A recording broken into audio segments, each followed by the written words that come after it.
तो और क्या करना पड़ेगा जो बहुत इंपॉर्टेंट है, या किस वजह से लोग आगे नहीं बढ़ पाते हैं? चैप्टर नंबर 8 है डिसीजन के ऊपर। इसमें क्या कहा जा रहा है?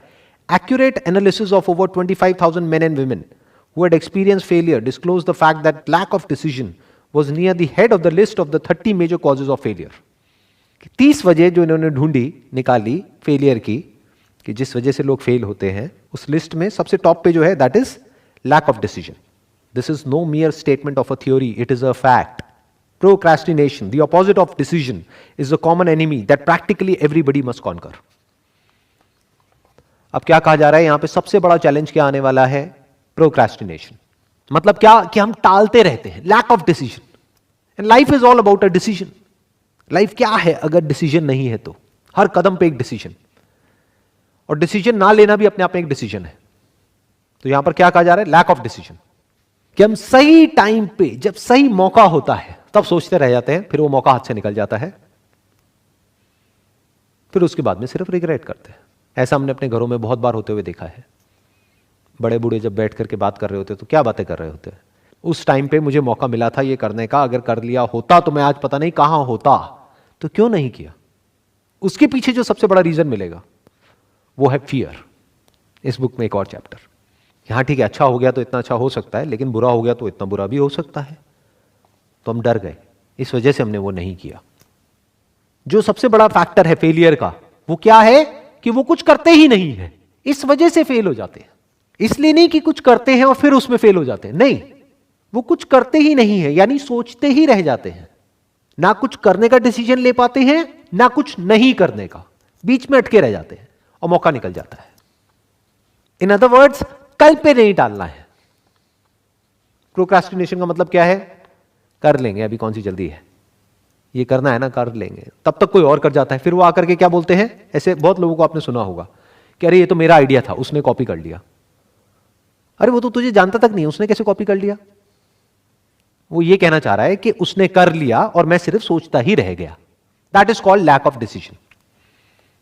इन सिंपल वर्ड्स, कि मतलब मैं करने के बारे में सोचता रहा, लेकिन कोई और था जिसने सोचा, या ये कह लो हजारों लाखों लोगों ने सोचा, लेकिन उसमें से कोई एक था जिसने सिर्फ सोचा ही नहीं, किया भी. यही डिफरेंस होता है सक्सेसफुल लोगों के बीच में और वो लोगों के बीच में जो सोचते रह जाते हैं. अब इसमें एक और पॉइंट है चैप्टर 9 के अंदर, जिसके ऊपर बहुत ज्यादा एम्फसाइज किया गया है, that is persistence. The basis of persistence is the power of will. मतलब क्या कह रहे हैं? परसिस्टेंस कहां से आता है?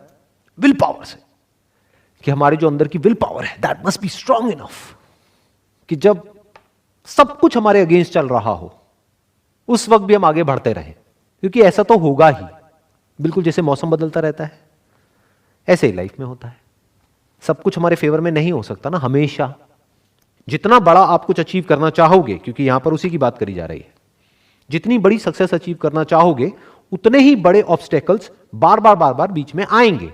उसके बावजूद भी अपनी विल पावर के बेस पे अगर आप आगे बढ़ सकते हो, तो आपके अंदर वो क्वालिटी है जो कि बहुत इंपॉर्टेंट है लाइफ में आगे बढ़ने के लिए. मतलब क्या? कि चाहे कुछ भी हो रहा है, आगे बढ़ते रहना है. बिल्कुल जैसे मैंने अभी मौसम का एग्जांपल दिया, यानी कि मौसम कैसा भी है, कभी बारिश आ गई, आंधी आ गई, तूफान आ गई, ये आ गई, वो आ गई, कुछ भी हो रहा है, आगे बढ़ते ही रहना है, रुकना नहीं है. तो आदमी के अंदर ऐसी विल पावर होनी चाहिए कि come what may, I will not give up under any circumstances. That is called persistence, and that is by far the biggest quality in life. Not just to be successful in life, but in any sphere of life. चाहे आप एक student हो, चाहे business कर रहे हो, चाहे job कर रहे हो, चाहे कुछ भी कर रहे हो, परसिस्टेंस तो चाहिए ही. क्योंकि जिसकी छोड़ने की आदत पड़ जाएगी ना, कि जरा सी प्रॉब्लम आई, छोड़ो ना, क्या करेंगे, वो छोड़ता ही रहेगा जिंदगी में, वो भागता ही रहेगा, वो भगोड़ा बन करके रह जाएगा. और जिसकी आदत हो गई फेस करने की, वो फिर हर सिचुएशन को फेस करेगा, और फेस करके ही तो आगे बढ़ा जा सकता है. कई बार लाइफ में ऐसी सिचुएशंस आती हैं कि उसको बिना फेस करे आप आगे बढ़ ही नहीं सकते. आपका जो सबसे बड़ा डर है वो आपके सामने है, बट बिना उसको कॉन्कर किए आप आगे नहीं बढ़ सकते. यानी जब आपका माइंड, आपकी बॉडी, आपकी फीलिंग्स, आपके इमोशन सब आपको डरा रहे हैं, आपको आगे बढ़ने से रोक रहे हैं, फिर भी अंदर से आप अपनी स्ट्रेंथ को गैदर करते हो और कहते हो नहीं, करना है तो करना है. That is will power. Against all odds आप अगर चलते रहते हो, दैट इज विल पावर। फिर ये बुक में जो भी कहा जा रहा है, थिंक एंड ग्रो रिच, फिर अमीर एक बहुत छोटा वर्ड है आपके लिए, क्योंकि फिर जो आप कर सकते हो वो पैसे से बहुत बड़ा है। आप सिर्फ पैसा नहीं कमाओगे, you will leave a legacy behind. Possessions क्या है?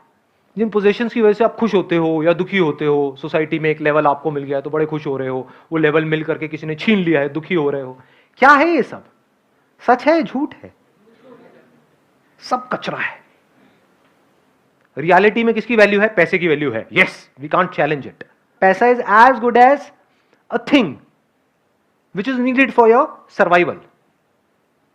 एक पोजीशन आपको मिल गई है और आपके कैबिन के बाहर कुछ लिखा हुआ है कि अब तो ये पहले ये थे, अब ये बन गए हैं, उसकी क्या वैल्यू है?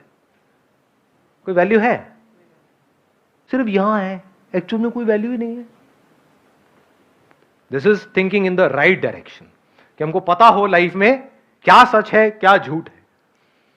जो आदमी कहेगा ना कि पैसा झूठ है, वो महामूर्ख है, महाबेवकूफ है। सड़क पे भीख मांगता हुआ मिलेगा और क्या मांग रहा है? झूठ मांग रहा है। भैया थोड़ा झूठ देना, मतलब पैसा देना। समझ रहे हो क्या हो रहा है?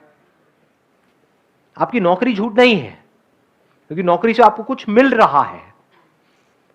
लेकिन अगर इस रिलेशनशिप को भी आप ध्यान से समझोगे, क्या आप एक एम्प्लॉय बन जाते हो या एक रोल प्ले कर रहे हो? एक एम्प्लॉय। अगर आपको समझ आए, मैं सिर्फ एम्प्लॉय का रोल प्ले कर रहा हूं, एक्चुअल में मैं क्या हूं? मैं एक आदमी हूं जिसको अगर इस नौकरी से निकाल भी दिया तो कोई फर्क नहीं पड़ने वाला, क्योंकि एक आदमी कुछ भी कर सकता है। तो ये है एक आदमी की तरह एक्ट करना। और जो आदमी एम्प्लॉय बन गया वो कैसे एक्ट करेगा? डर डर करके जिएगा। निकाल दिया तो पता नहीं क्या हो जाएगा, अरे मुझे तो निकाल ही दिया, मैंने 10 साल तक अपना सब कुछ लगा दिया इस कंपनी में, अब देखो मुझे ही निकाल दिया। ऐसा होगा या नहीं होगा? देखा है ऐसे लोगों को? अब मैं क्या करूं? अब तो मेरा कुछ हो ही नहीं सकता। किसका नहीं हो सकता? उस एम्प्लॉय का या आदमी का? हाँ, वो एम्प्लॉय जो कहीं है ही नहीं, वो तो रोल तभी खत्म हो गया जब आपको निकाल दिया। अब तो आप एक्स एम्प्लॉय हो। एम्प्लॉय कहां है? उस लड़की ने मुझे छोड़ दिया, अब मेरा पता नहीं क्या होगा। किसका क्या होगा? कभी सोचा है? आदमी का या बॉयफ्रेंड का? वो बॉयफ्रेंड कहां है? दिखाओ, टच करके दिखाओ, छू के दिखाओ बॉयफ्रेंड को। जिसको छुओगे वो आदमी है, बॉयफ्रेंड कहीं नहीं है। मान लिया है। तो जो आपने मान लिया है उसकी वजह से दुखी हो रहे हो। चॉइस आपके पास में है कि आप झूठ में जियो या सच में जियो। झूठ में जियोगे तो दुनिया की कोई ताकत आपकी मदद नहीं कर सकती। आप खुश नहीं रह सकते, दुखी ही रहोगे। जो पति है, ऐसा कोई तरीका नहीं है कि उसकी एक्सपेक्टेशंस खत्म हो जाए अपनी पत्नी से। वो अनलिमिटेड एक्सपेक्टेशंस चलती रहेंगी, वो रोता ही रहेगा। मैं पति हूं, मेरा ये नहीं किया, तुमने वो नहीं किया। अरे मैं पति का रोल प्ले कर रहा हूं, क्या हो गया? रोल प्ले करने का मतलब क्या है? जो समझदार होगा वो क्या कहेगा? जब बीवी बोल रही है तो चुप रहो, और जब वो चुप है तो कुछ मत बोलो।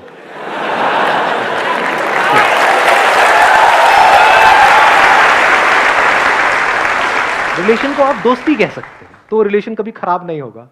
देखो कितना मजेदार है। दोस्ती में हम कुछ बनते नहीं है, इसीलिए मेरे हिसाब से इस दुनिया में सबसे अच्छा रिलेशन दोस्ती का है। आप अपने आप को कुछ भी बन करके सोचो कि मैं बाप हूं, तो अब आपके दुख की जड़ कौन होगा? आपका बेटा या बेटी। मैं पति हूं, तो पत्नी से रिलेटेड ही थॉट्स आएंगे, और कोई आ सकते हैं। सुबह से रात तक यही तो हो रहा है आप लोगों की लाइफ में। और हो क्या रहा है? पति बन गए ना, बाप बन गए ना, बेटा बन गए ना। जहां बेटा बन गए तो अपने माँ बाप की वजह से दुखी होते रहोगे। मेरे दुख की जड़ कौन है? मेरे माँ बाप है। कुछ मत बनो, जो हो वो रहो। आराम से देखो अभी क्या हो रहा है, कोई दुखी नहीं है।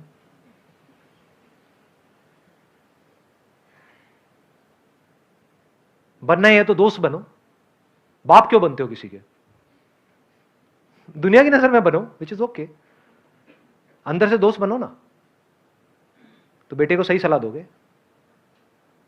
ऐसी पोजेशंस, जो चीज जिसकी जितनी वैल्यू है उसको उतना ही वैल्यू दो। आपके सामने दाल रोटी पड़ी है, आप कहो नहीं ये तो बेकार है, इसकी कोई वैल्यू नहीं है, तो ये सच है झूठ है? झूठ है। आप बेवकूफ हो, क्योंकि उसकी वैल्यू है। उसी की वजह से बॉडी जिंदा रहेगी। दाल रोटी की वैल्यू है, पैसे की वैल्यू है। हाँ, कोई आ करके आपको कुछ अच्छा बोल रहा है, उसकी क्या वैल्यू है? कोई बुरा बोल रहा है, उसकी क्या वैल्यू है? कोई वैल्यू नहीं है। वहीं हम जीते हैं।